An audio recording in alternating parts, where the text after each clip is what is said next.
Greetings of peace. Welcome to another program, a health program on ShuraTV. I'm Dr. Azar, welcoming you to another program. Hopefully you're doing well. Today is February 16th, 2021, and we're glad to be here. We hope you and your family and your loved ones are doing well and are healthy. And today we were going to get into the topic and the discussion of the different diet programs that exist. We had a few people commenting and asking us about different diet programs. So we wanted to do a quick survey of the most popular ones out there for you so that you're not confused about them. Also, what we wanted to do is, in light of the pandemic, of course, in the last almost year now, people have been isolated at home. We've been prone to a more sedentary lifestyle, and the exercise routines and the consciously eating healthy foods, things like that, have basically gone out the door for, as I've spoken to everybody across the board. There are some people that have stuck to a regimen, but even they have failed at times and have just, fallen back to snacking and drinking sugary juices and having a Coke and a soda pop and this and that, because people are just home more often, and you get the munchies, you get hungry, you're not busy at home, you're not going from event to event or task to task, so you have more options and more availability to snack and possibly gain some pandemic weight, as we call it now. And to this fact, a lot of people have in the new year have had a resolution. Now we're 6 weeks into 2021. A lot of people had set up some resolutions to lose weight, and the question comes up, which diet plan to follow. In past, there was a famous in the last 30-40 years, the famous diet plan was the Atkins. Everybody was talking about the Atkins diet plan.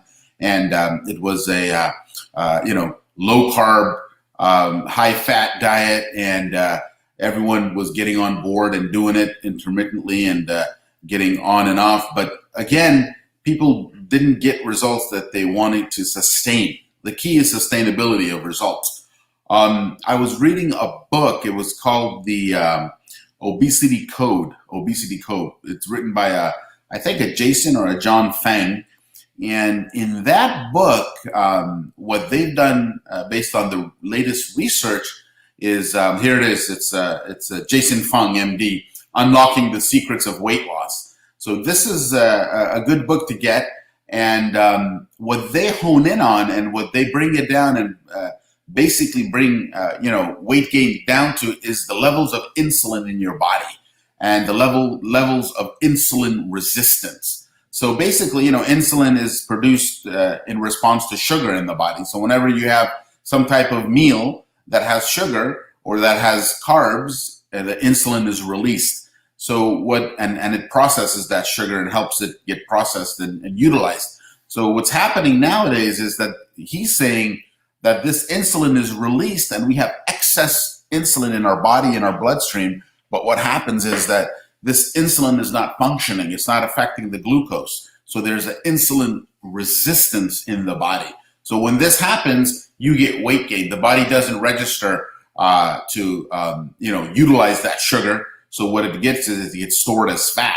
And when this gets stored as fat, then you get an excess of pounds and girth. And depending on what type of body type you have, you get weight around your belly, around your thighs, around your neck, all these places. So that's a good book. If you can get that book, that gives you the gist of it and the latest research. And a little secret between you and me: if you read the end of the book, it gives you the conclusion and all the good findings. So that's something that you can do, and I'd recommend something like that. And they've done good research on that. So they are putting weight gain again. The whole weight gain process, they're saying that it is an issue of insulin resistance. People who have insulin resistance also have, like for females, they get polycystic ovary syndrome. They get people who have a lot of hypothyroid issues. People that have a thyroid gland that's decreased in functioning, they also store a lot of fat.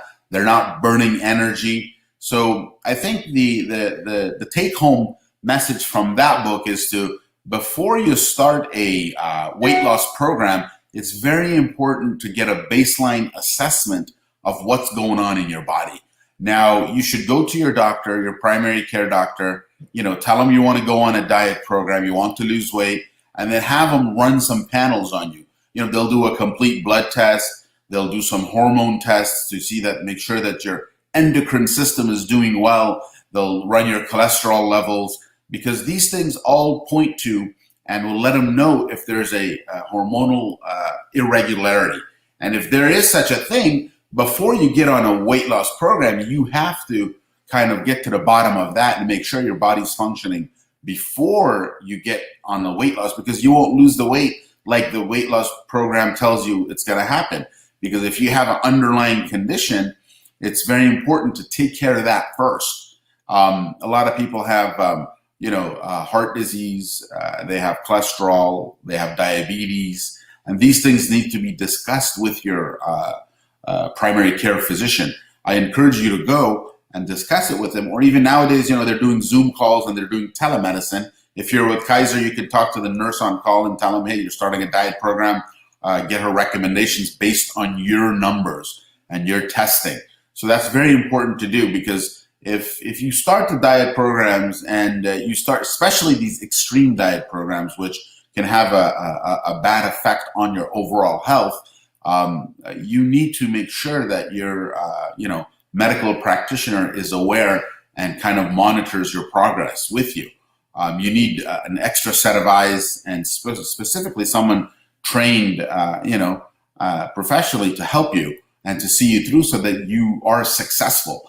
A lot of because of the marketing and consumerism, everything is marketed directly to the public, and people jump on different diets, and they're extreme diets, and they do it for a month and a half, 2 months, 3 months. They do all these things. They lose the weight quickly, and what happens is that within 6 months they've gained the weight back because there was no sustainability on those programs.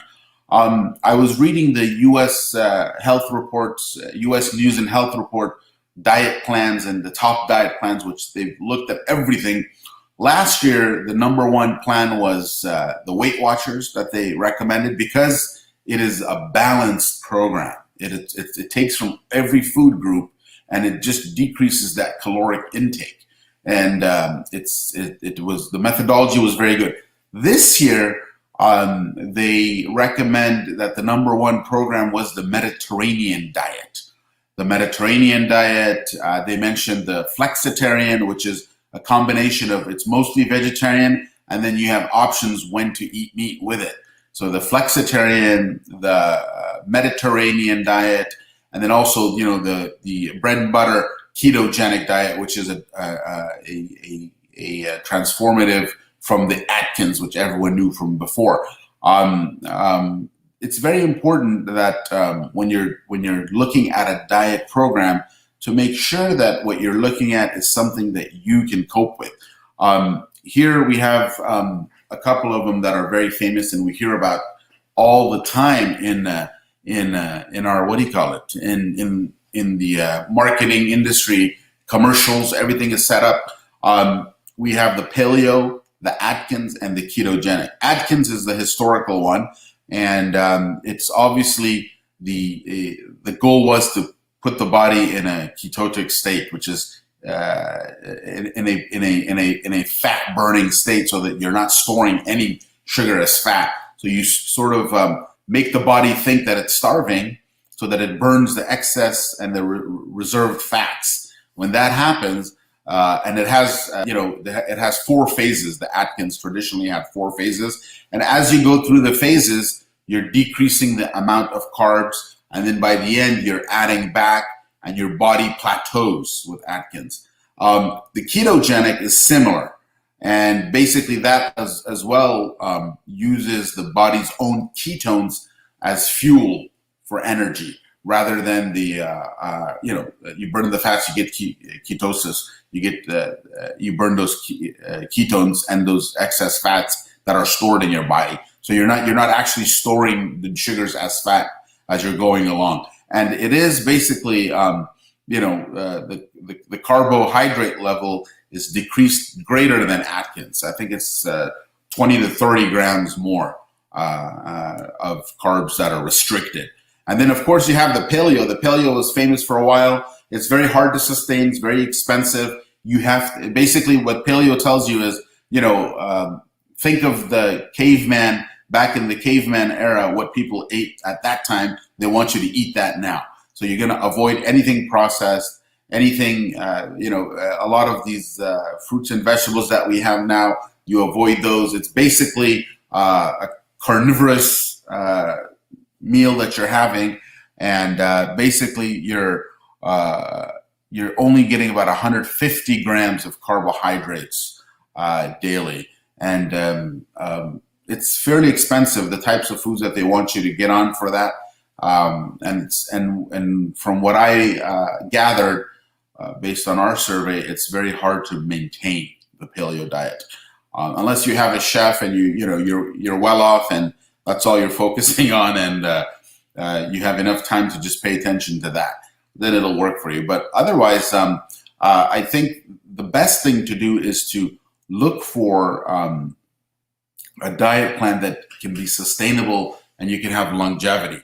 It's very important to have that, because a lot of these fad diets that come and go are actually detrimental to the body, because you're setting your base, and then you reset it, and then again once you go back it fluctuates again. So that's not good for the body to be going up and down with your metabolism like that. We'll get into intermittent fasting. Let's compare the keto, Atkins, and paleo. So they're all low carb, right? Low carb. Keto is high fat. Atkins is high fat, and paleo is moderate fat. Okay, moderate fat and moderate protein. That's very important. And the goals are very similar between keto and Atkins. Atkins is something which is short-term ketosis, and then you have to get back to introduction of carbs with Atkins. But with keto, they want you to make that a lifestyle change. You have to keep on doing it and sustain it. It gives you increased energy levels, improved brain functions, very good for type 2 diabetics. Also, it helps in different types of cognitive disorders as well. Those are some pros. And then for the Atkins, of course, you get ketosis in phase 1, you get the weight loss. It also has that type 2 diabetic benefit, and also has some cognitive improvement as well. For the paleo, weight loss, improved energy, and possible enhancement or decrease of the type 2 diabetic symptoms. So those are those three. The cons, if we look at the cons, okay, for keto, it's not easy to get back on the ketotic state and back off. You have to always reintroduce everything. It's a process. It's in the body. Same thing with the Atkins. You have to go through all 4 phases for you to achieve that result. And those phases, you have to be sort of on it, because you're introducing, 10 grams, 20 grams, 30 grams of carbs back into the diet. So that's very important. And, it's not for the high intense athletes. And it's also something which, again, I have an issue with sustainability, because we want to promote things that have a good lifestyle with them so that you can sustain it. With the paleo, basically, it's that economic issue, which you have to get these pure meats. And then the other issue is, people are found to cheat on that diet more often than not. And then they jump back onto the diet. So it's something which is on and off with the paleo. So that's those things. So considering now we're in a pandemic, another interesting thing that has been researched, obviously, is the type of diet that helps decrease infections, right? People want to know what's happening with the pandemic and with COVID. A lot of people are worried about that cytokine storm, which they call it, where your immune system sort of has that overreaction, and you get that cytokine storm. So a lot of research is showing now that the ketotic state decreases that inflammatory storm. So if your body is in a ketotic state where you have lots of ketones and that's what you're burning for energy, it decreases that inflammatory response, which is a good thing, which in turn can decrease the severity of the infection, which is something that's beneficial. So that's important. On the same hand, we have to realize that living in Western countries, we have a lot of genetically modified foods. So we all face this challenge of picking the right foods. It's very important to read labels and make sure that it's a balanced label and there's not too many ingredients, too many chemicals in our food that we eat. A lot of people have taken to the organic side, or they're choosing organic foods, and again, that's an economic burden on people, especially now, because organic food is much more expensive, and it's tough to get that in. And nowadays, a lot of people are lobbying the government to get rid of genetically modified foods, and that's something that we should do. In Europe, in European countries, a lot of the genetically modified foods are banned. Things that are legal and allowed here in the U.S., in the European Union, they are not allowed because it's been shown to cause detriment and harm to the population as they consume it. But unfortunately here, we have a lobby, and the food industry has different lobbies in Washington that actually push for these chemicals to be approved and not banned from being utilized. And that's where, advocacy comes in. You have to advocate for your nutrition, for your lifestyle, for your health. It's very important. It's part of advocacy for your health that you get involved and see what chemicals, what foods we shouldn't be consuming here, and especially when there's mass processed food from the food industry, and we have chemicals in there that we know are harmful, but unfortunately the government allows it because there's not enough of a lobby against it, and the corporate interest lobbies for it and they pass it through.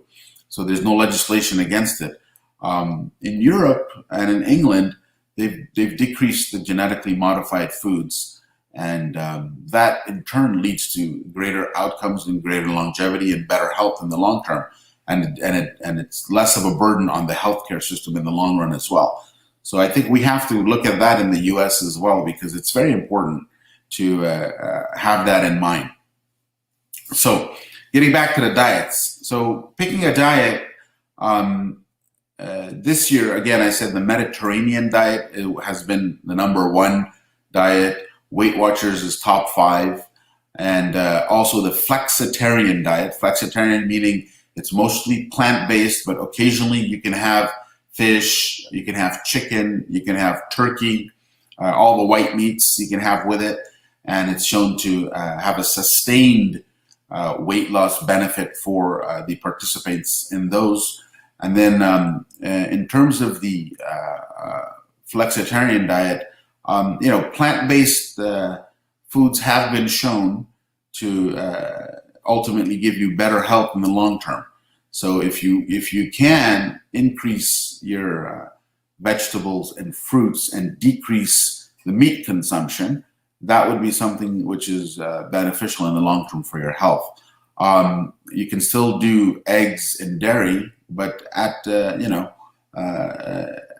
portions where you're not drinking milk with every meal, as some people do, or some people they have 4 or 5 eggs in the morning, which is ridiculous. You have a couple eggs, keep it reasonable, and get the benefits. But it's important to keep that in mind. Excess is always, or extremes on either end of the spectrum are not advocated. What you should always try to be is in the middle of the line and slowly adapt a lifestyle change, which will help you sustain your your healthy lifestyle. And with that, it'll naturally not lead to gaining a lot of weight. So that's the more important thing to have in mind. The extreme diets, I don't advocate. A lot of people in the literature don't advocate, because all that happens with the extreme diets is that you bounce back and you gain the weight back, and your body plateaus. When your body plateaus, that means it has a new set point. So then in order for you to, continue to lose that weight, you need to have some type of lifestyle change. The other thing that we were looking at was something that has been lately, in the news as well, which is intermittent fasting. Intermittent fasting, it's basically, people, one type of schedule would be that you don't eat for 16 hours. Then you have an 8-hour period where you can eat healthy foods and healthy meals. And then 16 hours again, you're fasting. And what that does is that regulates the insulin very nicely. It trains your body that it's not going to be continuously producing the insulin. Every time you eat, every time you have carbs, every time you have sugar, your body produces that insulin right away. So with the intermittent fasting, what it does is alter that insulin release, so that your body actually has time to recover and has time to cope with the sugar and the fat and the whole process. And it also involves your liver metabolism as well. But it's something that's up and coming with the intermittent fasting. And there's been a lot of research on it, specifically at USC. It also has other benefits of stimulating your own body's stem cells. So that's very important as well, because it sort of awakens your dormant stem cells to get up and start healing your body and any issues you have in different organs. So internally, your own stem cells get sort of rejuvenated and activated by that intermittent fasting. So that's very positive in terms of research, and it's something which is a lifestyle. Intermittent fasting, there's no cost to it. There's no sustainability. You just have to do it a couple times a week. It's important, and it's also been shown to decrease the aging effects as well. So fasting also, the intermittent fasting, there's research that shows that it's a very good anti-aging technique that people utilize now to stay young. And what they do is they fast. And the recommendation in the white papers or in the scientific papers is twice a week. They want something at least twice a week where you stress your body a little bit and you experience that hunger.